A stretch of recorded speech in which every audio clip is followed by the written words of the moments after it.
नमस्कार, मैं डॉक्टर रजनीश कुमार आप सभी का एक बार फिर से हार्दिक स्वागत करता हूं। आज की वीडियो लेक्चर में हम झारखंड पीजीटी हिंदी के प्रश्न पत्र पर बातचीत करेंगे, जो कि परीक्षा 22 अगस्त 2023 को हुई थी और हमने आप ही में से एक आप सभी के मित्र के क्वेश्चन पेपर को यहाँ पर लिया है। और ये क्वेश्चन पेपर आने वाले अन्य प्रवक्ता संबंधी परीक्षाओं या फिर यूजीसी नेट के पेपर के दृष्टिकोण से भी महत्वपूर्ण है। यदि आप तैयारी कर रहे हैं तो समय निकालकर जरूर इस प्रश्न पत्र को देखें, ताकि ये पता चलेगा कि वर्तमान समय में किस तरीके के सवाल पूछे जाते हैं और आपके लिए कौन सा प्रश्न नया है। ठीक है, तो चलते हैं, हम बात करते हैं। देखिए, प्रश्नों की संख्या कुल 150 है, तो मैं पूरा विकल्प नहीं पढ़ूंगा। जहां जरूरत पड़ेगी वहीं पर हम विकल्प पढ़ने की कोशिश करेंगे। बाकी आप सब इसको ध्यान से देखिए और जहां पर लग रहा है कि आपका उत्तर सही है, गलत है, उसको नोट करते जाइए।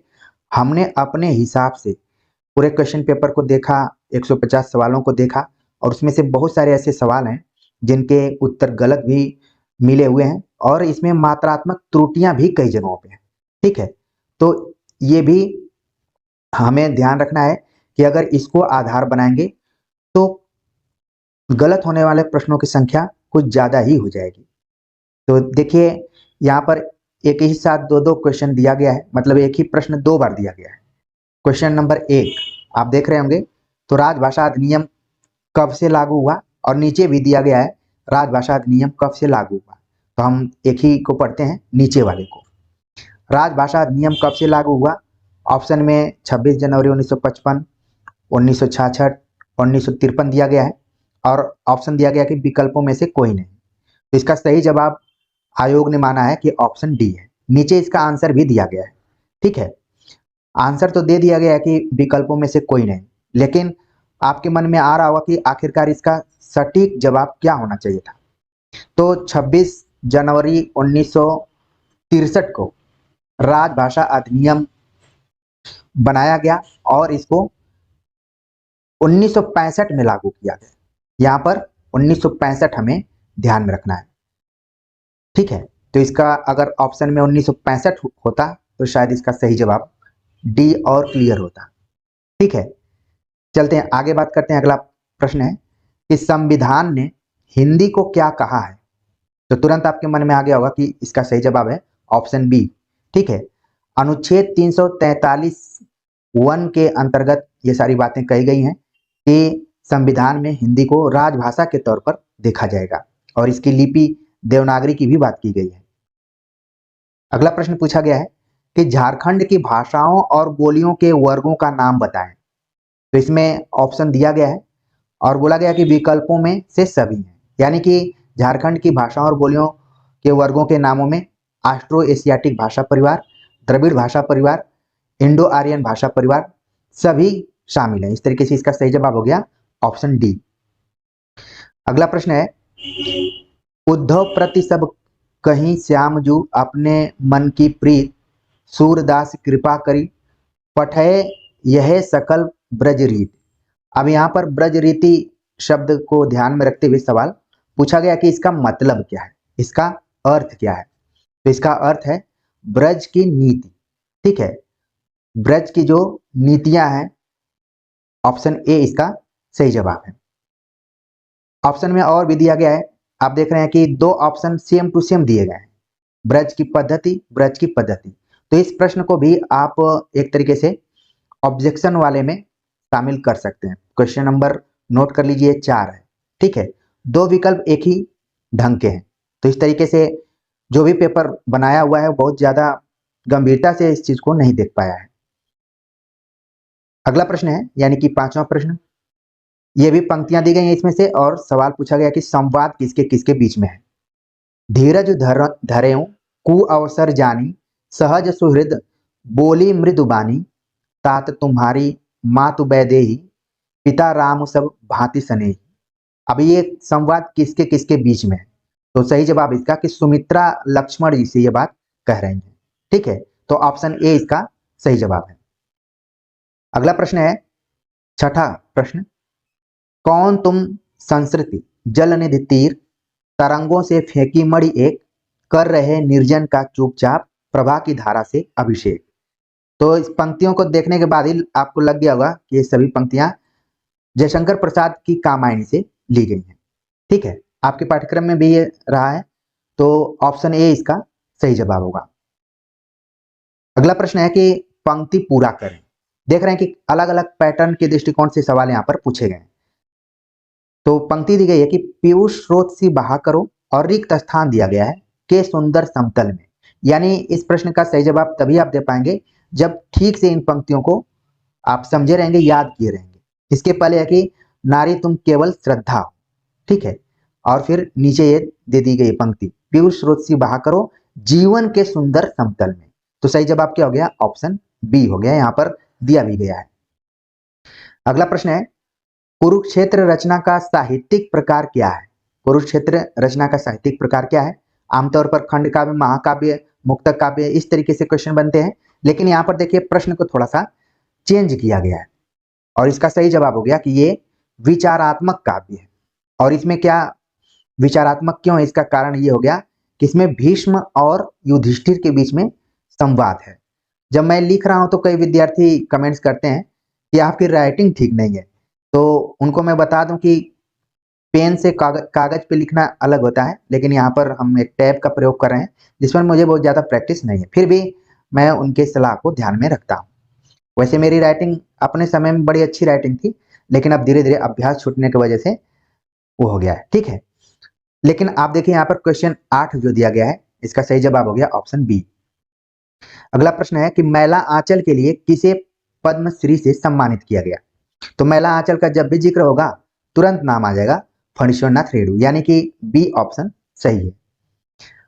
पूछा गया कि अवधि किस भाषा की बोली है? अवधि, तो मैं आप सभी को बार बार एक फार्मूला बताता हूं, ABC, तुरंत आपने याद कर लिया होगा कि ये पूर्वी हिंदी से रिलेटेड है।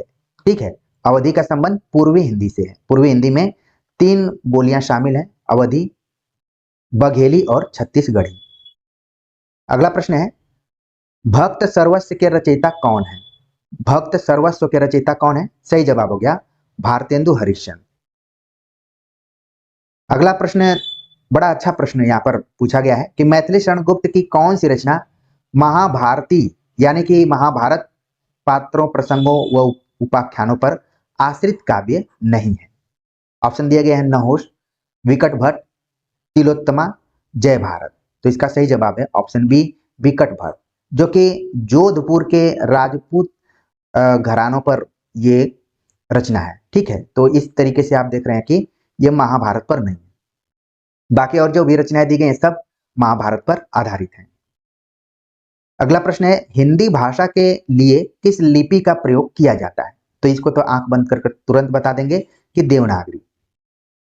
अगला प्रश्न है जो नया प्रश्न है, ठीक है, आप तमाम परीक्षाओं को दिए होंगे, लेकिन यहाँ पर देखिए एक तरीके से आपके लिए ये नया प्रश्न है। ठीक है, हिंदी भाषा को हिंदुस्तानी से पृथक देशी भाषा के रूप में सबसे पहले किसने स्वीकार किया? तो इसका सही जवाब हो गया विलियम प्राइस, यानी कि ऑप्शन बी इसका सही जवाब है। तो इसको नोट कर सकते हैं आप नए क्वेश्चन के तौर पर। अगला प्रश्न है यहाँ पर जो कि ऑब्जेक्शन के तौर पर है और इसको आप चैलेंजिंग कर सकते हैं। पूछा गया हिंदी शब्द सागर के संपादक का नाम क्या है? तो हिंदी शब्द सागर के संपादक जो रहे हैं सही मायने में वो है श्याम सुंदर दास। ठीक है, लेकिन ये विकल्प में कहीं नाम नहीं है, तो इस तरीके से ये क्वेश्चन जो है डाउटफुल है, इस पे ऑब्जेक्शन लगाया जा सकता है। हाँ, इसमें जरूर ये बताया गया कि रामचंद्र शुक्ल ने भी हिंदी शब्द सागर में थोड़ा बहुत काम किया हुआ था, लेकिन सहयोगी के तौर पर किया था, संपादक के तौर पर नहीं। संपादकों में अगर मैं बात करूं तो इसमें बालकृष्ण भट्ट, भगवान दीन, लाला भगवान दीन और जगमोहन शर्मा इत्यादि का नाम लिया जाता है, लेकिन शुक्ल जी एक सहयोगी के तौर पर रहे। तो ये जो प्रश्न है 50-50 ही सही है, 100% ये सही नहीं है, लेकिन आप चाहें तो इस पे आप चैलेंज कर सकते हैं, क्योंकि सही इसका आंसर होना चाहिए था श्याम सुंदर दास। ठीक है, तो यहाँ पर डी बताया गया है, जो कि मेरे हिसाब से इस पर आप आपत्ति कर सकते हैं। अगला प्रश्न है प्रयोजन मूलक हिंदी की विशेषता क्या है? प्रयोजन मूलक हिंदी की विशेषता क्या है? तो आमतौर पर जिस विकल्प में ये सभी दिया रहता है लगभग सही रहता है, तो यहाँ पर भी है कि सरलता होनी चाहिए, स्पष्टता होनी चाहिए, वैज्ञानिकता होनी चाहिए, सब होनी चाहिए। सही जवाब है ऑप्शन डी। अगला प्रश्न यहाँ पर पूछा गया कि पूर्वी हिंदी भाषा का विकास किस अपभ्रंश से हुआ है। ठीक है, पूर्वी हिंदी भाषा का विकास किस अपभ्रंश से हुआ है। इस प्रश्न पे आप ऑब्जेक्शन लगा सकते हैं, क्योंकि इसका जो यहाँ पर आंसर दिया गया वो मागधी है, जो कि गलत है। अर्ध मागधी से पूर्वी हिंदी का विकास माना जाता है। ठीक है, तो ए ऑप्शन नहीं होना चाहिए, बल्कि डी ऑप्शन होना चाहिए। तो ये देखिए, इस पे भी आप आपत्ति कर सकते हैं। चलते हैं और आगे बात करते हैं। पूछा गया कि च वर्ण के व्यंजन किस कोटि में आते हैं। च वर्ण के व्यंजन किस कोटि में आते हैं। स्पर्श संघर्षी, उक्षिप्त, महाप्राण, अनुनासिक। तो आप जानते हैं कि क से लेकर म तक सब किस में आते हैं, स्पर्श संघर्षी में आते हैं। तो इस तरीके से इसका सही जवाब हो गया ऑप्शन ए, ये सही है। बाकी महाप्राण क्यों नहीं है। मैं भाषा विज्ञान पढ़ाते हुए आप सभी को मैंने बताया था कि 24 याद करिए महाप्राण, तो 24 तो है ही नहीं। बाकी सब ऑप्शन क्या है, गलत है। अगला प्रश्न है कि झारखंड में कुल कितनी जनजातियां हैं। तो स्पेसिफिक ये झारखंड से रिलेटेड क्वेश्चन था। सही जवाब हो गया 32। अगला प्रश्न है मिश्र बंधु विनोद कितने भागों में विभक्त है। मिश्र बंधु विनोद कितने भागों में विभक्त है। आप सभी पूरा याद करके रखे होंगे। यहाँ पर इसका सही जवाब बताया जा रहा है कि ऑप्शन डी है, 4 भागों में बटा हुआ है। ठीक है ना, तो इस तरीके से इसका सही जवाब क्या हो गया, ऑप्शन डी। इसके बाद जो आगे सवाल है, जो कि क्रम पूछा गया कि सही क्रम कौन सा है। ठीक है ना, सही क्रम कौन सा है। तो शिव सिंह सरोज, मिश्र बंधु विनोद, ब्रज माधुरी सार, सुकवि, ये दिए गए ऑप्शन में। ठीक, तो इसी के आधार पे हमें बताना है कि कौन सा इसका सही जवाब होगा। आयोग ने इसका सही जवाब बता दिया कि ऑप्शन ए जो है। तो इतिहास ग्रंथ के दृष्टिकोण से देखेंगे आप, तो क्या है, ये सही क्रम है। ठीक है, तो ऑप्शन ए सही जवाब है। अगला प्रश्न है कि परमाल रासो के रचयिता का नाम क्या है। परमाल रासो, ठीक है। अब परमाल रासो के रचयिता का नाम इसमें बता रहा है कि नरपति नाल है, जो कि बिल्कुल गलत है।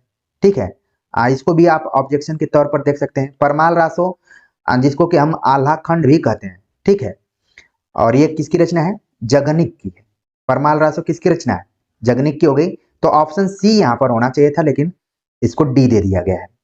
नरपति नाल की रचना परमाल रासो नहीं है।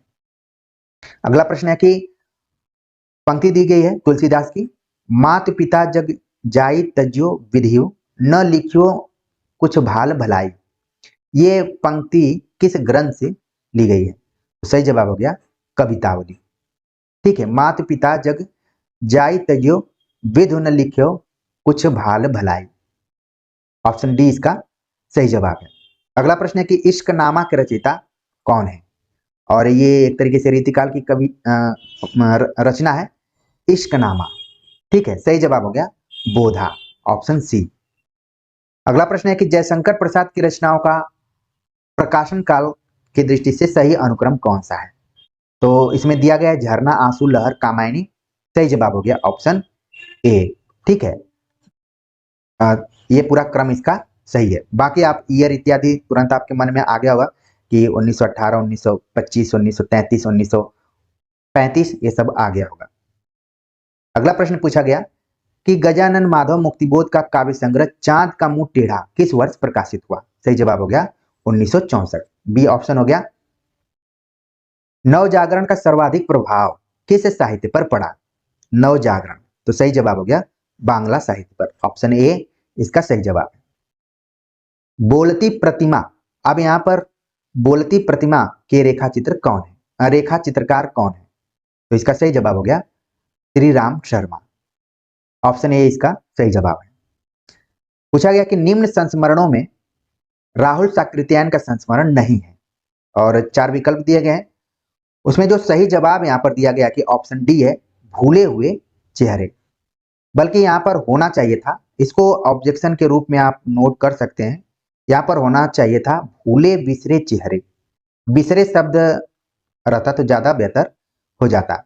ठीक है, भूले हुए चेहरे। तो सही जवाब तो डी है, लेकिन यहां पर आप देख रहे हैं कि मात्रात्मक थोड़ी सी गलती है। अगला प्रश्न है कि पिता कहानी का लेखक कौन है। तो सही जवाब है ज्ञान रंजन। संसद से सड़क तक किसका काव्य संकलन है? हम अभी लगातार धूमिल पर बात कर रहे थे। सही जवाब हो गया ऑप्शन सी, धूमिल। ममता कालियाकृत छुटकारा किस विधा से संबंधित है? तो सही जवाब है कहानी संग्रह। पाप और पुण्य के चिरंतन नैतिक प्रश्न को प्रस्तुत करने वाला उपन्यास कौन सा है? सही जवाब है चित्रलेखा, जो कि भगवती चरण वर्मा द्वारा लिखा गया है। भगवती चरण वर्मा, ठीक है ना। राइटिंग में अपना सुधार कर रहा हूं, उम्मीद है कि पूरा आ रहा होगा समझ में। अगला प्रश्न है, इस प्रश्न को प्रश्न के रूप में तो देखना ही है, बाकी आगे की परीक्षा के दृष्टिकोण से हमें अलर्ट भी रहना है कि किन किन रचनाकारों की रचनाएं ज्यादातर कालक्रम की दृष्टि से पूछी जाती हैं। यहाँ पर देखिए उपेंद्र नाथ अश्क के नाटकों का क्रम कई बार पूछा जाता है। तो यहाँ पर नाटक दिया गया है स्वर्ग की झलक, छठा बेटा, कैद और उड़ान, अलग अलग रास्ते। तो ऑप्शन ए इसका सही जवाब है। अगला प्रश्न है, अब्दुल गनी खां कौन सी कहानी का पात्र है? तो इस कहानी को आपने भली भांति पढ़ा होगा, मोहन राकेश द्वारा लिखी गई मलबे का मालिक, ठीक है। ऑप्शन ए इसका सही जवाब है। अब यहाँ पर देखिए क्वेश्चन जो दिया गया है कि कहानी संग्रहों और उनके लेखकों से सुमेलित करना है हमें, ठीक है।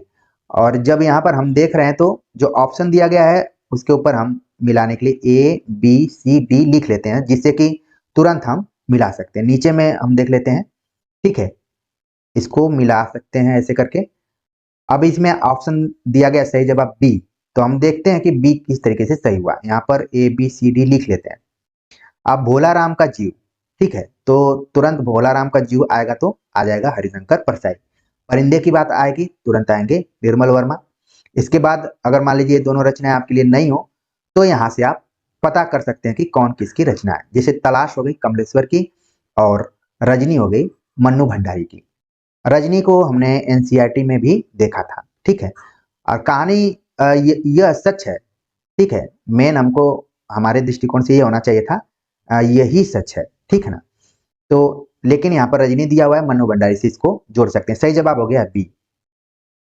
अगला प्रश्न है, कालक्रम के दृष्टिकोण से पूछा गया लक्ष्मी नारायण मिश्र के नाटकों के बारे में हमें बताना है कि सही अनुक्रम क्या है। नाटक यहाँ पर दिए गए हैं सिंदूर की होली, आधी रात, मुक्ति का रहस्य, राक्षस का मंदिर। तो इसी तरीके से दिया हुआ सही जवाब है ऑप्शन डी, ठीक है। यहाँ पर जो डी वाला ऑप्शन है ये सही है। निम्नलिखित में से अंतःपुर का छिद्र नाटक के लेखक कौन है? अंतःपुर का छिद्र नाटक के लेखक कौन है? Govind Vallabh Pant, option D. पूछा गया आगे कि स्वच्छंदतावादी आलोचक किसे कहा जाता है? तो सही जवाब है नंद दुलारे वाजपेयी को। इनको सौष्ठववादी आलोचक भी कहा जाता है, ठीक है। तो इस बार स्वच्छंदतावादी पूछ लिया गया है, आगे हो सकता है कि सौष्ठववादी आलोचक के तौर पर भी पूछ लिया जाए। अगला प्रश्न है जो कि जिस मात्रात्मक त्रुटियों के बारे में मैं बात कर रहा था, इस पे भी आप ऑब्जेक्शन लगा सकते हैं। यहाँ पर देखिए पूछा गया है कि नामवर सिंह की रचना नहीं है, नामवर सिंह की रचना नहीं है। तो हिंदी के विकास में अपभ्रंश का योग है, आधुनिक साहित्य की प्रवृत्तियां ये भी हैं।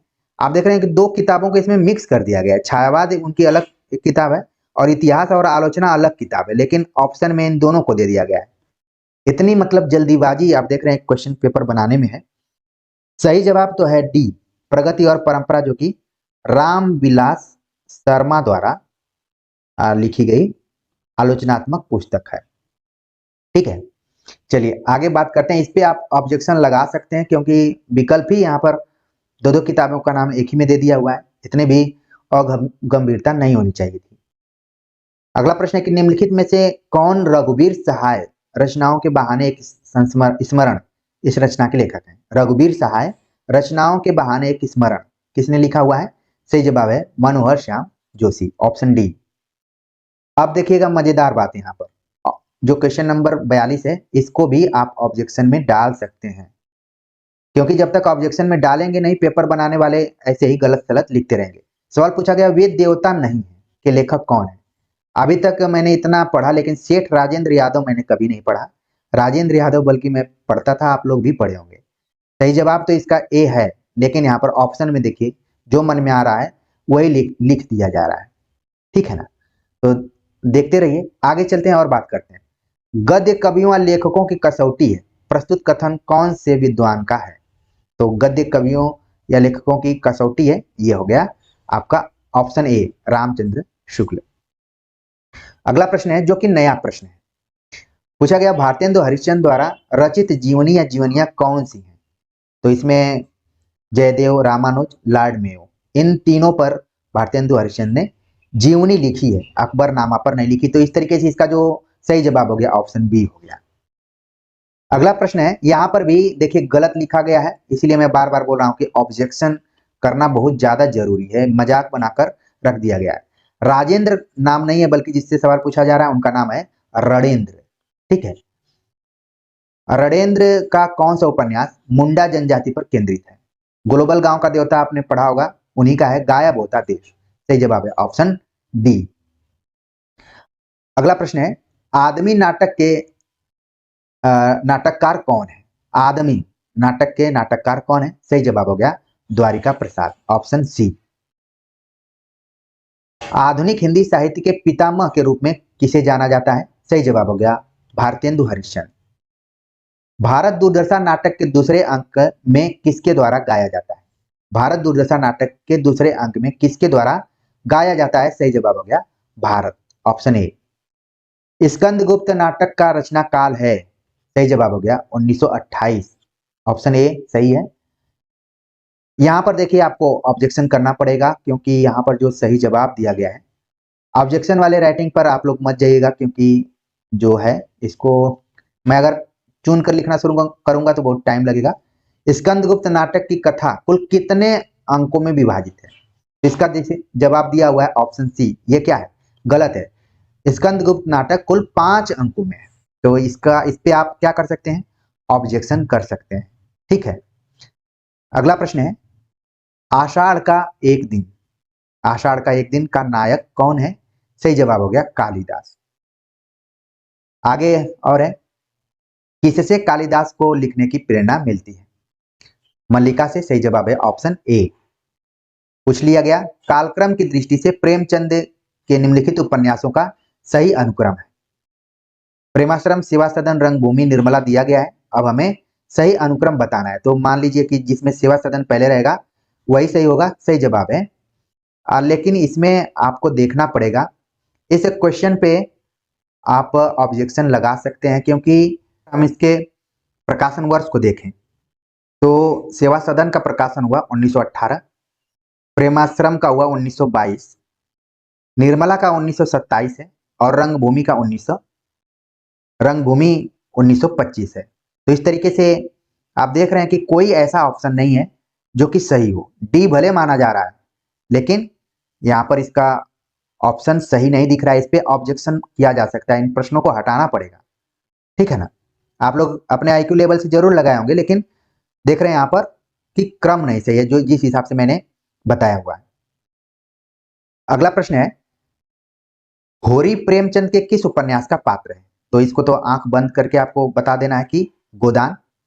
महिला आंचल के उपन्यासकार कौन है, ये भी उसी टाइप का question, option B Phanishwarnath Renu. Idgah कहानी किस पर आधारित है। सही जवाब है बाल मनोविज्ञान, ए। कविता क्या है, निबंध के रचयिता है। कविता क्या है, निबंध के रचयिता रामचंद्र शुक्ल, ऑप्शन बी सही है।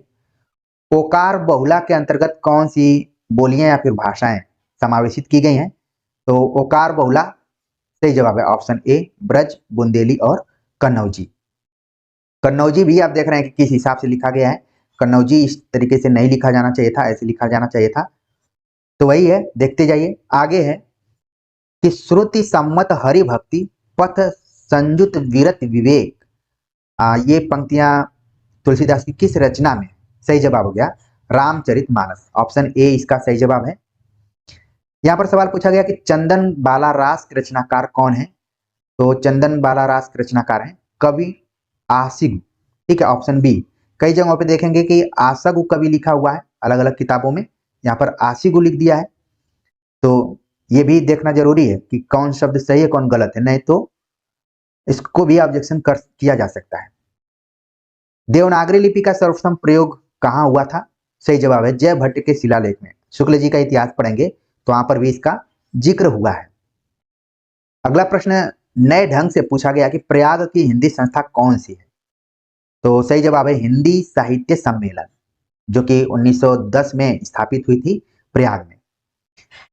अगला प्रश्न है कि निम्नलिखित में से कौन सी भाषा संविधान की 8वीं अनुसूची में नहीं है? तो भोजपुरी है, बिल्कुल सही जवाब हो गया। आगे प्रश्न है, प्रारूप तैयार करते समय किस प्रकार के शब्दों का प्रयोग किया जाना चाहिए? प्रारूप मतलब फॉर्मेट, ठीक है। फॉर्मेट तैयार करते समय हमें किस प्रकार के शब्दों का प्रयोग करना चाहिए? सही जवाब है विषयानुरूप, विषय के अनुरूप करना चाहिए। आगे पूछा गया कि मगही किस उपभाषा की बोली है? मगही, तो सही जवाब है बिहारी।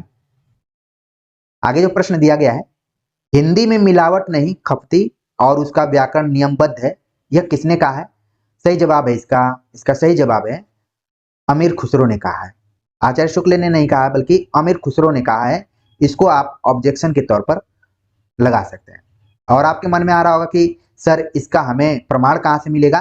तो पीताम्बर दत्त बर्थवाल, पीताम्बर दत्त बड़थवाल की किताब जो है गोरखबानी, और उन्होंने जो संत परंपरा पर लिखी है उसमें इसका जिक्र किया है अमीर खुसरो पे चर्चा करते हुए। अगला प्रश्न है कि हो व्याकरण किसने लिखी है? हो व्याकरण, हो एक बोली है झारखंड की, जिसका व्याकरण किसने लिखा? लाइनेज बर्रोज ने। सही जवाब हो गया ऑप्शन बी।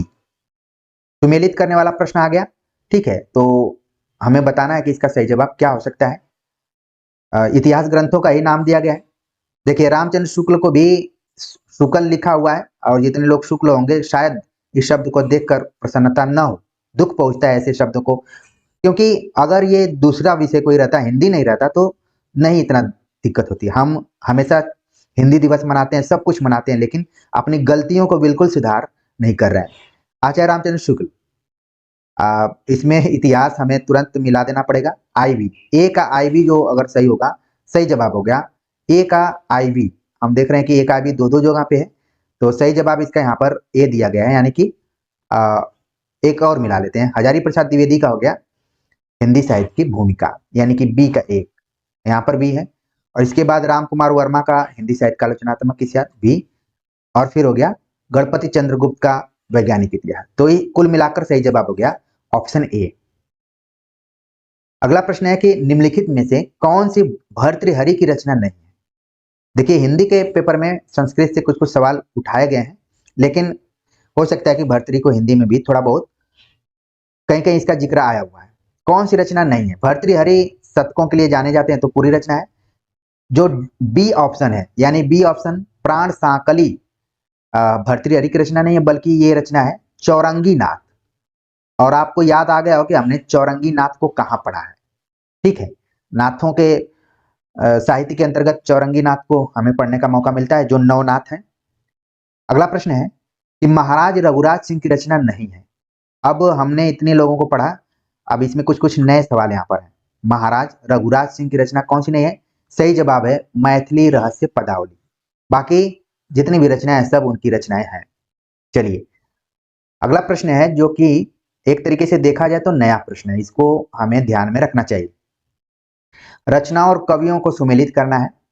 एक तरफ रचनाएं दी गई हैं, एक तरफ कवि दिए गए हैं, और इसमें आप देख रहे हैं कि परिचित कवि एक ही दिखाई पड़ रहे हैं, सेनापति, और इनकी जो रचना है वो हो गई गुरु शोभा। अभी हम पढ़ रहे थे सेनापति के बारे में कि ये प्रकृति चित्रण के लिए, ऋतु वर्णन के लिए जाने जाते हैं, और कवित रत्नाकर इत्यादि इन्होंने लिखा। लेकिन देखिए एक रचना इनकी खास यहाँ पर दिखाई पड़ रही है, गुरु शोभा। इसका सही जवाब ऑप्शन ए है, लेकिन हमें देखना पड़ेगा कि और कौन कौन सी रचना है जो कि हमारे लिए इंपॉर्टेंट है, ठीक है ना। ए का हो गया 3, हरि नाम द्वारा लिखा गया केसरी सिंह समर, और फिर इसके बाद राणा रासू दयालदास ने लिखा। जयदेव बिलास नाम से लिखा है महाराजा, महाराजा देख रहे हैं कैसे लिखा गया यहाँ पर, सब चीज उल्टा पुल्टा। महाराजा जयसिंह, राजा जयसिंह होना चाहिए था। तो देखिए कितनी त्रुटियां हैं, आप लोग कैसे परीक्षाओं में इसको देखे होंगे, अब मैं इसको अनुभूत कर पा रहा हूँ। अगला प्रश्न है जो कि एकदम से नया प्रश्न है, इसको मुझे भी खोजने में बड़ा वक्त लगा और समझने में। पूछा गया कि निम्न रचनाओं का प्रकाशन तिथि की दृष्टि से सही क्रम क्या है? तो प्रकाशन तिथि तो याद करना बड़ा मुश्किल है, लेकिन हम कवियों के आधार पर जरूर इसके सही उत्तर तक पहुंच सकते हैं। आप इसका जो सही जवाब है वो है ऑप्शन बी। आपके मन में आ रहा होगा कि कैसे हो गया सही जवाब? विष्णु लहरी जो है ये जगन्नाथ दास रत्नाकर की रचना है। सत्यकाम सुमित्रानंद पंत। देशांतर जो रचना है, देशांतर धर्मवीर भारती। ठीक है, धर्मवीर भारती। यही होता है कि जब चुन के लिखना पड़ता है तो समय लगता है। भय भी शक्ति देता है, सही जवाब हो गया लीलाधर मंडलोई। ठीक है, लीलाधर मंडलोई, ये इनके द्वारा लिखी गई। तो एक तरीके से आप कवियों के समय को ध्यान में रखें तो हम रचनाओं को भी समझ पाएंगे। तो इस तरीके से सही जवाब हो गया ऑप्शन बी। अगला प्रश्न है, आधुनिक हिंदी कविता के प्रमुख आंदोलनों का सही अनुक्रम कौन सा है? आधुनिक अगर हम कविताओं के आंदोलन को देखें तो सही अनुक्रम कौन सा है? इस पे भी मेरे ख्याल से ऑब्जेक्शन लगना चाहिए। ठीक है, यहां पर देखिए जो क्रम दिया गया है, प्रगतिशील काव्य परंपरा, नव सांस्कृतिक काव्य परंपरा, नई कविता, नवगीत परंपरा, ये ऑप्शन मेरे हिसाब से सही है। मतलब ये ही सही है। ठीक है ना, ऑब्जेक्शन आप इस पे लगा सकते हैं। ठीक, चलिए आगे बात करते हैं। क्योंकि अगर हम प्रगतिशील काव्य परंपरा को पहले रखते हैं तो यही ऑप्शन 100% सही होने की स्थिति में है। बाकी का आप देख रहे हैं कि उल्टा पुल्टा है। ये तो नहीं कोई बोलेगा कि नई कविता के बाद प्रगतिशील कविता है, कभी नहीं। यहाँ पर भी वही स्थिति है। तो ये सब क्या हो रहा है, गलत हो रहा है। और नवगीत जो है वो नई कविता के बाद की स्थिति है, तो ये भी गलत हो गया। सही जवाब हो गया ऑप्शन सी। आगे बात करते हैं। अगला प्रश्न है, रचनाओं का प्रकाशन वर्ष दिया गया और हमें मिलाना है। ठीक है ना, तो इसका जो सही जवाब यहाँ पर है, पहले हम मिलाते हैं हुंकार जो कि 1938 में, यानी सी का जब 2 आएगा जहां पे वो ऑप्शन ज्यादा सही होगा। ऑप्शन बी सी इसका सही जवाब है, तो यहाँ पर हो गया। और सामधेनी हम देखेंगे कि 1947 में लिखी गई। इसके बाद इतिहास के आंसू, इतिहास के आंसू का प्रकाशन हुआ 1951 में। ठीक है, इसके बाद हुंकार का बता दिया गया। नील कुसुम का सही हो गया 1955। ये एक तरीके से नया प्रश्न हो सकता है, नए तरीके का। ठीक है ना, चलिए आगे बात करते हैं। अगला प्रश्न है, थोड़ा सा मुझे बड़ा अटपटा सा क्वेश्चन लगा और मुझे लगा कि एक बार हमें ऑब्जेक्शन में जाना चाहिए था इसको लेकर भी। एक तरफ उपन्यासकारों का नाम है, दूसरी तरफ रचनाओं का नाम। तो मैत्रेयी पुष्पा का जो उपन्यास है वो हो गया अगन पाखी, तो सही हो गया। तो इस तरीके से हम जा रहे हैं। ऑप्शन ए इसका यहाँ पर सही जवाब बताया है। निदा फाजली, निदा फाजली का जो हो गया वो है चेहरे। मेहरून निसा परवेज, इनका हो गया अकेला पलाश। नजरुल इस्लाम की रचना हो गई भूमिपुत्र। अब देखिए ममता कालिया का नाम यहाँ क्यों दिया गया है, ये चिंता का विषय है कि रचनाओं में ममता कालिया का नाम क्यों आ गया है, कैसे आ गया है। ठीक है ना, तो देख रहे हैं आप, अगर इसको आधार बनाया जाए तो ये भी सवाल क्या है, डाउटफुल तरीके का हो सकता है। फिर भी हमें ए आंसर इसका देखना है। पूछा गया कि अब देखिए, मैं जब क्वेश्चन पेपर को देख रहा था तो मुझे लग रहा था हिंदी हमारी कहाँ जा रही है। लिखा है अनकी, यहां पर होना चाहिए था उनकी। ठीक है, लेकिन लिखा है उनकी अधिकांश कहानियां केस हिस्ट्री बनकर रह गई। किसके संदर्भ में कहा गया है? तो सही जवाब हो गया यशपाल के बारे में कहा गया। ठीक है, लेकिन यहां पर इसके वजह से थोड़ा सा हमें देखना पड़ेगा कि आगे अगर यही स्थिति रही तो फिर हिंदी पढ़ना बड़ा मुश्किल हो जाएगा। आगे चलते हैं, बात करते हैं। एक तरफ नाटकों का नाम दिया गया है, उसके तरफ नाटककारों का नाम दिया गया है। ठीक है, तो क्या क्या है नाम देखते हैं हम। न्याय की रात, पृथ्वी का स्वर्ग, अंधा युग, लोटन। तो अंधा युग जैसे आप देखेंगे तुरंत धर्मवीर भारती लगा देंगे। तो सी का हमें देखना है कि 2 कहां पर सही हो रहा है। सी का दो जगह पे हो रहा है। ठीक है, ऑप्शन सी इसका सही जवाब है। फिर भी हम मिलाते हैं। ए का न्याय की रात, ए का हो गया 4। चंद्रगुप्त विद्यालंकर। और पृथ्वी का स्वर्ग डॉक्टर राम कुमार वर्मा। लोटन, लोटन नाटक शायद आप देख रहे हैं कि विपिन कुमार अग्रवाल का है। लोटन प्रायः कम इस पर ध्यान जाता है, लेकिन इस परीक्षा में इसको प्रश्न में जरूर शामिल किया गया है। सही जवाब हो गया आपका ऑप्शन सी। अगला प्रश्न है, काव्यशास्त्र से संबंधित प्रश्न आ गया और बहुत ही आसान तरीके का सवाल। आचार्यों को उनके सिद्धांतों से सुमेलित करना है। ठीक है, तो भामा का हो गया अलंकार, वामन का हो गया रीति, कुंतक वक्रोक्ति, आनंद ध्वनि। तो इस तरीके से इसका जो सही जवाब यहाँ पर हो रहा है वो है, हम एक बार हमें लिखना पड़ेगा ABCD। ठीक, तो ए का 4 तभी होगा, सही हो गया। और लगभग 3 ऑप्शन में 4 दिया गया है, लेकिन फिर भी। और बी का क्या होगा, 2 होगा, ये भी सही है। और सी का हो गया 5, ये भी सही हो गया। कुल मिलाकर सही जवाब हो गया ऑप्शन ए। निम्नलिखित में से कौन सी हरिशंकर परसाई की रचना नहीं है? अब क्वेश्चन बनाने वाले का देखिए कि किस हिसाब से यहाँ पर सवाल पूछा गया है कि कौन सी रचना हरिशंकर परसाई की नहीं है। हास्य व्यंग हरिशंकर परसाई तो करते हैं, यहाँ पर जो सी दिया गया है। रानी नागफनी की कहानी भी है, ऐसा भी सोचा जाता है। ठीक है, तो इसके हिसाब से आंसर दिया गया सी। हरिशंकर परसाई जो है हास्य व्यंग के रचनाकार हैं, लेकिन ये रचना नहीं है। ठीक है, अगला प्रश्न, रचनाओं को उनके लेखकों से सुमेलित करना है।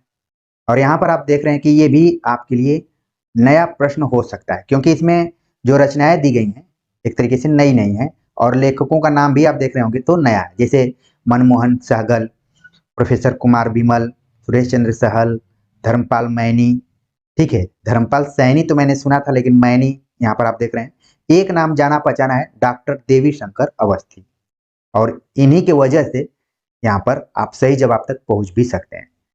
अब डॉक्टर देवी शंकर अवस्थी ने कौन सी रचना लिखी थी? आलोचना और आलोचना। ठीक है, यहाँ पर सही जवाब है बी। तो इसको हम सही करते हुए देख लेते हैं कि ए का क्या हो गया, IV, यानी कि चौथा। धर्मपाल मैनी जो है उन्होंने कबीर के धार्मिक विश्वास नाम से पुस्तक लिखी हुई है, इसको नोट कर लीजिए आप सभी, क्योंकि नया है। संत कवियों का दार्शनिक विश्लेषण, अब इसका सही जवाब हो गया डॉक्टर मनमोहन सहगल। आलोचना और आलोचना मैंने बता दिया कि ये हो गए देवी शंकर अवस्थी। नई कविता और नई आलोचना, ये सब आगे पूछी जा सकती हैं, क्योंकि थोड़ा सा चमत्कृत करने वाले ये सब टाइटल आपको दिख रहे हैं। तो इसका जो सही जवाब है यहाँ पर कि ये प्रोफेसर कुमार विमल है। तो इस तरीके से इसका सही जवाब हो गया ऑप्शन बी। अगला प्रश्न है, मैं बोरिशाइला उपन्यास का रचनाकार कौन है? तो सही जवाब हो गया महुआ माझी, ऑप्शन डी। दुल्हन गावहु मंगल चार में दुल्हन आप देखिए कैसे लिखा गया है, ये भी थोड़ा सा हमें लग रहा है कि ये गूगल ट्रांसलेट वाले ही फॉन्ट से यहाँ पर लिखा गया है। ठीक है, दुल्हन गावहु मंगल चार में दुल्हनी शब्द का प्रतीक क्या, पद का प्रतीक क्या है? तो देखिए दुल्हन का मतलब है आत्मा। ठीक है, ऑप्शन डी इसका यहाँ पर सही जवाब है। और नीचे की पंक्ति, दुल्हन गाओ मंगल चार, मोरे घर आए राजा राम भरतार। तो कबीर का ये पद है, और कबीर अपने को आत्मा मान रहे हैं, और जो राम, वो राम बल्कि जो ब्रह्म के तौर पर है वो क्या है, परमात्मा है। आगे बात करते हैं, पंड्या कलेजे छेके, पंड्या कलेजे छेक का भाव क्या है? पंड्या पड्या कलेजे छेक का भाव क्या है? विषयगत विषय वासनाओं से हृदय को अलग करना। सही जवाब है ऑप्शन ए। तबही उपंग सुत आ गए, तबही उपंग सुत आए गए, पंक्ति में उपंग सुत क्या है? इसका सही जवाब है यहाँ पर ऑप्शन ए, उद्धव के लिए। इसकी चर्चा मैं भ्रमर गीत पढ़ाते हुए भी किया था। भेंटत हृदय जुड़ाए, पंक्ति में जुड़ाए शब्द का मतलब क्या है? शब्द देखिए क्या लिखा हुआ है, शब्द लिख दिया है। ठीक है ना, तो क्या इसका अर्थ है? सही जवाब है प्रसन्न होना। लोग बोलते हैं ना कि आपके आने से हृदय को तसल्ली मिली, प्रसन्नता मिली, या फिर हृदय जुड़ा गया। तो यहाँ पर मतलब है कि प्रसन्न हो जाना। जगदम्बा हरि आनी अब सठ चाहत कन्यान, यह पंक्ति किसने कही है? तो सही जवाब हो गया इसका कुंभकर्ण। आगे है, उस कही आयस पाई पद बंद चलेऊ हनुमंत। यहाँ आयसु का अर्थ क्या है? आयसु का मतलब है आयसु का की आज्ञा। ठीक है, आज्ञा पाकर हनुमान चल दिए। अगला प्रश्न है कि निम्नलिखित में से कौन सा राम की शक्ति पूजा के शिल्प के विषय में असत्य है। राम की शक्ति पूजा के बारे में कौन सा कथन असत्य है। बताया गया कि राम की शक्ति पूजा की रचना दोहा चौपाई शैली में की गई। बिल्कुल गलत है, सही जवाब है ऑप्शन डी। ठीक है, बाकी तो संस्कृत निष्ठ है, बिंब योजना है, ठीक है, प्रबंधात्मकता है, लंबी कविता के तौर पर जाना जाता है इसको। हृदय की अनुकृति बाह्य, यहां पर क्या होना चाहिए था, बाह्य होना चाहिए था, लेकिन बाहा लिख दिया। हृदय की अनुकृति बाह्य उदार, एक लंबा काया अनुमुक्त, इसके प्रति कही गई है, सही जवाब है श्रद्धा के प्रति। व्रत मुक्त केशी किसे कहा गया है, सही जवाब है द्रौपदी को। भारत दुर्दशा नाटक के बुद्धिजीवी वर्ग में किस राज्य के प्रतिनिधि शामिल हैं। भारत दुर्दशा, भारतेंदु हरिश्चंद्र, इस नाटक में कहां के बुद्धिजीवी लोग हैं, सही जवाब है बंगाल के, ऑप्शन सी। भारत दुर्दशा नाटक का मूल उद्देश्य क्या है। मूल उद्देश्य क्या है, यहां पर आप देखिए भारत को क्या लिखा हुआ है। चिंता की बात है कि परीक्षाओं में इस तरीके की हिंदी का प्रयोग किया जा रहा है। भारत की जनता को अन्याय व अनीति के खिलाफ लड़ने हेतु आह्वान करना, सही जवाब है सी, लेकिन भारत को आसत लिख दिया है। आगे बात करते हैं, स्कंद गुप्त नाटक में प्रसाद ने कौन सी समस्या का चित्रण किया है।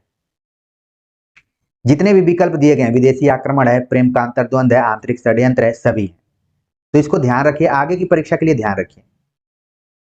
आगे है, देश की दुर्दशा निहारोगे, डूबते को कभी उबारोगे, हारते ही रहे न हैं कुछ अब दाव पर, आपको न हारों को, मतलब हारेंगे यहां पर होना चाहिए था, इसका कथन है देवसेना का, सही जवाब है ऑप्शन सी। छंदों का अभ्यास मेरी वृत्ति नहीं, छंदों का अभ्यास मेरी वृत्ति नहीं है, किसका कथन है, विलोम का। विलोम क्योंकि कालिदास का एकदम अपोजिट है, कालिदास छंदों का अभ्यास करते हैं, लेकिन विलोम कहता है कि ये मेरी वृत्ति नहीं है, ऑप्शन ए इसका सही जवाब है। उज्जैनी से आए दो अधिकारी कौन थे, अनुस्वार और अनुनासिक, सही जवाब बी। गोदान में वकील नामक पात्र का वास्तविक नाम क्या है, गोदान में जो वकील है, सही जवाब है श्याम बिहारी तनखा। झुनिया के पति गोदान का पात्र है कि मौत कहाँ हुई थी, इस पे आप ऑब्जेक्शन लगा सकते हैं। उसकी मौत हुई थी बंबई में, एक दंगे में वो मारा गया था, सांप्रदायिक दंगा हुआ था, वहां पर उसका निधन हो गया था, मुंबई में, बेलारी में नहीं, ठीक है, सही जवाब है ऑप्शन डी, इसको ऑब्जेक्शन में आप लगा सकते हैं। गांधीवादी जीवन मूल्यों का प्रतीक मैला आंचल का कौन सा पात्र है, बावनदास, सही जवाब है सी। ममता, मैं गांव फिर लौटूंगा प्यार की फसल उगाने, इसी भारत माता ग्राम वासिनी के मैला आंचल तले, किसका कथन है, सही जवाब है प्रशांत, डॉक्टर प्रशांत। मां कहानी के अनुसार प्रकाश की माता का नाम क्या है, प्रकाश की माता का क्या नाम है, करुणा, सही जवाब है ऑप्शन डी। उनकी आत्मा दौड़कर उस युवक के दामन में सिमट जाने के लिए अधीर हो गई, यह पंक्ति किस कहानी से ली गई है, सही जवाब है ऑप्शन बी, दिल की रानी। भक्ति धर्म रसात्मक अनुभूति है, यह किस निबंध का वाक्य है, सही जवाब है ऑप्शन डी, भाव या मनोविकार, जो कि आचार्य रामचंद्र शुक्ल का निबंध है। पूछा गया चिंतामणि का प्रकाशन वर्ष कौन सा था, सही जवाब है 1939, बी ऑप्शन। समस्त मानव जाति के प्रवर्तक भाव या मनोविकार ही होते हैं, किसका कथन है, सही जवाब है आचार्य रामचंद्र शुक्ल। भाव या मनोविकार निबंध में उन्होंने इस बात की चर्चा की है। रामचंद्र शुक्ल के समीक्षात्मक निबंधों की दृष्टि से सही अनुक्रम कौन सा है, तो नाम दिए गए हैं उसमें से हमें बताना है। तो भारतेंदु हरिश्चंद्र, मानस की धर्म भूमि, तुलसी का भक्ति मार्ग, कविता क्या है, ऑप्शन ए। इन निबंधों में शुक्ल जी के व्यक्तित्व की पूर्ण छाप है, बुद्धि प्रधान होते भी इनमें हृदय का स्पंदन, यह कथन शुक्ल के लिए किसने कहा है, बाबू गुलाब राय, ऑप्शन सी। चिंतामणि वस्तुतः चिंतन मणि है, इसमें शुक्ल के मेधा के गहरे चिंतन के परिणाम है, इसमें उनकी चिंतन की मणियां संग्रहित हैं, किसने कहा है, सही जवाब है विश्वनाथ प्रसाद मिश्र ने। शुक्ल के अनुसार यानी रामचंद्र शुक्ल के अनुसार उत्साह क्या है? सही जवाब है साहसपूर्ण आनंद की उमंग है उत्साह, ऑप्शन डी। वर्णों के उच्चारण स्थान कौन कौन से हैं? जितने भी नाम दिए गए हैं सभी नाम क्या है? सही है, कंठ, तालु, मूर्धा, दंत, ओष्ठ, नासिका, सब है। अयोगवाह किसे कहा जाता है? अनुस्वार एवं विसर्ग को अयोगवाह कहा जाता है। कामायनी किस विधा की रचना है? महाकाव्य, सही जवाब है डी। हिंदी साहित्य के प्रारंभिक काल को आचार्य रामचंद्र शुक्ल ने क्या नाम दिया? सही जवाब हो गया ऑप्शन सी, वीरगाथा काल। अपभ्रंश का वाल्मीकि किसे कहा जाता है? अपभ्रंश का वाल्मीकि, सही जवाब है ऑप्शन बी, स्वयंभू को। आचार्य किशोरीदास वाजपेयी ने अपभ्रंश को क्या कहा है? किशोरीदास वाजपेयी ने क्या कहा? अड़ड़ भाषा कहा हुआ है, ऑप्शन सी इसका सही जवाब है। ब्रज भाषा का पहला स्वतंत्र प्रयोग का श्रेय, ब्रज भाषा का पहला स्वतंत्र प्रयोग का श्रेय किस कवि को दिया जाता है? सही जवाब है अमीर खुसरो, ऑप्शन बी। तुलसीदास ने राम का गुणगान किस भाषा में किया है? बस प्रश्न बदल दिया गया है, बात वही है, सही जवाब है अवधी। 19वीं शताब्दी में राष्ट्रीय एकता का पर्याय कौन सी भाषा बन गई थी? 19वीं शताब्दी में, सही जवाब है ऑप्शन बी, खड़ी बोली, जिसको कि हम आज हिंदी के तौर पर जानते हैं। खड़ी बोली को लोकप्रिय बनाने में किन साहित्यकारों ने महत्वपूर्ण योगदान दिया है? जितने लोगों का नाम दिया गया है सभी ने खड़ी बोली को महत्वपूर्ण बनाया, सही जवाब है ऑप्शन डी। प्रेमचंद, भारतेंदु हरिश्चंद्र, मैथिली शरण गुप्त, यही नाम है। हिंदी को राजभाषा के रूप में कब स्वीकार किया गया? तुरंत बता देंगे, ऑप्शन बी इसका सही जवाब है 14 सितंबर 1949। ये वाला क्वेश्चन थोड़ा सा ठहर कर देखने की जरूरत है। देवनागरी लिपि तथा हिंदी वर्तनी का मानकीकरण किसने किया?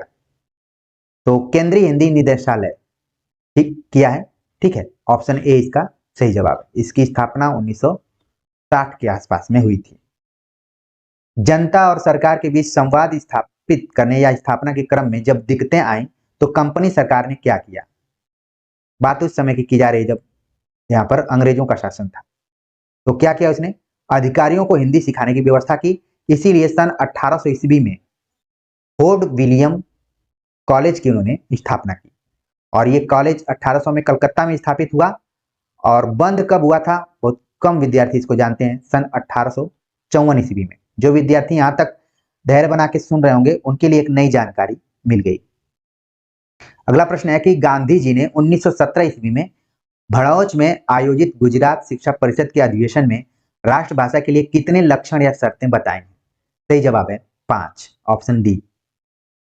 कंठस्थ 20 क्या है? कंठस्थ 20 क्या है? सही जवाब है कि ट्रांसलेशन मेमोरी मशीन साधित अनुवाद प्रणाली का एक भाग है, ऑप्शन बी। ये सब नए क्वेश्चन है, इनको देखिए। लीला ऐप द्वारा तैयार किया गया, किसके द्वारा तैयार किया गया लीला ऐप? तो सही जवाब है राजभाषा विभाग द्वारा। लीला ऐप किसके द्वारा तैयार किया गया? राजभाषा विभाग द्वारा। भाषा और बोली का अंतर संबंध क्या है, यानी कि आपसी संबंध क्या है? जो भी विकल्प दिया गया सभी है कि भाषा विस्तृत होती है, बोली क्षेत्रीय, भाषा की लिपि होती है, बोली की नहीं, भाषा व्याकरणबद्ध होती है, बोली नहीं। हालांकि कुछ कुछ इसमें बदलाव भी हुए हैं। चलिए, तो फिलहाल प्रश्न के दृष्टिकोण से ऑप्शन डी इसका सही जवाब। पूर्वी और पश्चिमी हिंदी में भौगोलिक सीमा तथा पारस्परिक विरासत में अंतर होने के कारण कैसे भेद उत्पन्न हुए? उच्चारणगत और व्याकरणिक भेद, सही जवाब है ऑप्शन बी।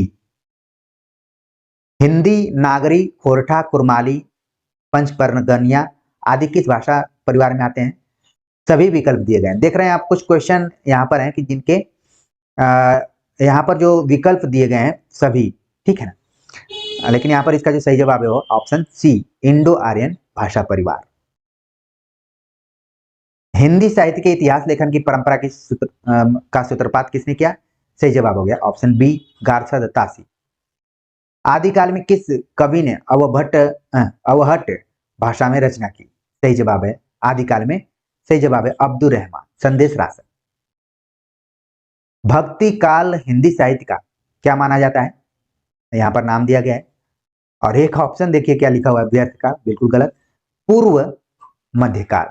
ठीक है, अगर स्वर्ण काल रहता तो और बेहतर रहता, लेकिन नाम के हिसाब से पूछा गया है पूर्व मध्यकाल। भारतेंदु से पूर्व किन्होंने हिंदी के विकास में योगदान दिया? सही जवाब है राजा शिव प्रसाद सितारे हिंद। ठीक है, अगला प्रश्न है कि राष्ट्रकवि मैथिली शरण गुप्त की कविता झंकार में क्या दिखाई देता है? झंकार में क्या दिखाई देता है? छायावाद का प्रभाव। प्रयोगवादी कवि सच्चिदानंद हीरानंद वात्स्यायन अज्ञेय की रचना कौन सी है? तो इसका सही जवाब हो गया कि सभी इनकी रचना है, ऑप्शन डी। हिंदी का प्रथम उपन्यास था, नाम बस देखिए सब में परीक्षा परीक्षा लगा दिया है, और सही जवाब हो गया ऑप्शन सी, परीक्षा गुरु। कब प्रकाशित हुआ, क्या है, सब चीजें आप जान रहे होंगे। प्रेमचंद के अधूरे उपन्यास का नाम क्या है? तो प्रेमचंद का अधूरा उपन्यास रह गया था मंगलसूत्र, ऑप्शन सी। खड़ी बोली में लिखा गया पहला नाटक राजा शिव प्रसाद सिंह का जो है कालिदास, देखिए कैसे अब सवाल पूछे जा रहे हैं यहाँ पर करके विकल्प पूछ लिया गया। सही जवाब है शकुंतला, अभिज्ञान शाकुंतला। प्रश्न का पैटर्न देखिए किस हिसाब से पूछा जा रहा है। निम्न में से हिंदी के प्रमुख आलोचक का नाम चुनिए। तो जितने भी आलोचक का नाम है यहाँ पर सब क्या है, हिंदी के प्रमुख आलोचक हैं। डी, रस आखेटक के लेखक कौन है? रस आखेटक के लेखक हैं कुबेर नाथ राय, ऑप्शन सी। हिंदी की गौण विधाएं कौन कौन सी हैं? तो जितने भी नाम दिए गए सभी क्या हैं, गौड़ विधाओं के अंतर्गत शामिल है।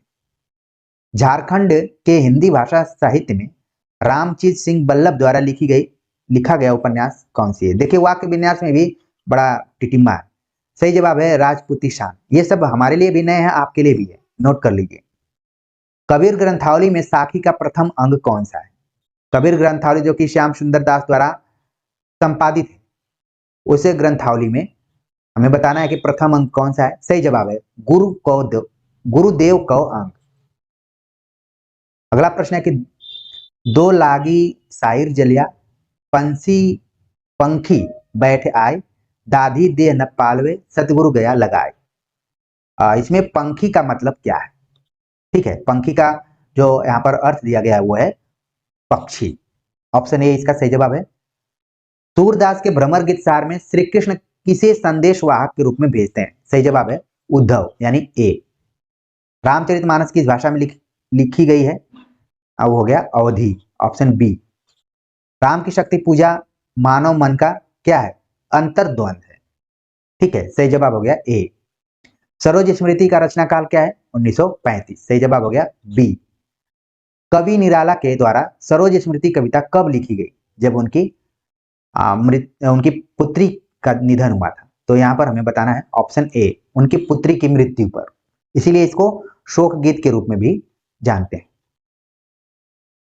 कुरुक्षेत्र कविता के कवि का नाम क्या है? बहुत ही आसान प्रश्न है, इस हिसाब से आपको बस आसानी से टिक करना है। सही जवाब है ए। युद्ध और शांति के बारे में किनके मध्य संवाद हुआ, यानी बातचीत हुई है? सही जवाब हो गया ऑप्शन बी, युधिष्ठिर और भीष्म पितामह के बीच में। सही जवाब हो गया ऑप्शन बी। तो इस तरीके से आपने देखा कि बहुत सारे प्रश्नों के सही जवाब हैं, लेकिन कुछ ऐसे प्रश्न हैं जिन पे कि आप ऑब्जेक्शन कर सकते हैं। उन प्रश्नों को एक नज़र जरूर आप इस वीडियो में देखते हुए नोट कर लीजिए, और फिर अपने आईडी इत्यादि को लॉगिन करके जाके ऑब्जेक्शन समय रहते कर दीजिए। और जो भी विद्यार्थी नए जुड़े हुए थे और जो इस परीक्षा में नहीं बैठे हुए थे, वो भी इस पेपर को देख लिए, और आगे की परीक्षाओं की जब तैयारी करेंगे तो इससे कुछ न कुछ नई दृष्टि लेते हुए अपनी तैयारी करेंगे। ठीक है, कोई भी पेपर या किसी भी जगह की परीक्षा को कमतर आंकना बिल्कुल एक तरीके से गलत ही माना जाएगा, आपको गंभीरता से लेना है। तो कमेंट्स कर जरूर बताइएगा, और जो भी ऑब्जेक्शन वाला मैंने क्वेश्चन बताया हुआ है उसको उम्मीद है कि आपने नोट कर लिया होगा, उस हिसाब से आप बात करेंगे। तो जहां तक मुझे लगा कि 100% इसका जवाब ये सब हो सकता है, और कमेंट्स कर आप बताएंगे। मिलते हैं नए टॉपिक के साथ, तब तक के लिए